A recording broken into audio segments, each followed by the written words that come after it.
আমি আবারও বলি, সবসময় মসজিদে আসার সাথে সাথে সুন্নত করে নেবেন। মসজিদও করতে পারেন, বারান্দাও করতে পারেন। রাসূল সাল্লাল্লাহু আলাইহি ওয়াসাল্লাম নিজে কুরবানি দান করতেছেন। নবীজি কুরবানি দিতেছেন, এমন সময় এক ছেলে আসছে, আসার পর বসে গেল।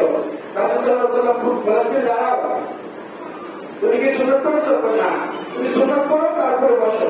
মসজিদে ঢোকার পরে বসার আগে সুন্নত করতে হবে। নিয়মিত মসজিদে বসার আগে আপনি সুন্নত করতে হবে। অতএব ওদের আলোচনা করবো না করলে এরা বলিস না। আগে থেকে আল্লাহ রাব্বুল আলামিন দেন এত বড় নিয়ামত মসজিদে বসার মতো তৌফিক দিয়েছেন। এগুলো সর্বপ্রথম আগে বিরাট সুন্নত করবেন, তারপরে বলবেন, প্রথম বলবেন না। এই কথা মনে রাখবেন। হ্যাঁ, মসজিদে ঢোকার পরে বিরাট সুন্নত করে নেবেন। ওগুলো আলোচনা করবো। অনেক মসজিদে লাইট জ্বালাতে রুটি বলে পরে আলোচনা সমাধান হবে। আপনারা কেউ সুন্নত করেন না, এটা ভুল, এটা গুনাহ।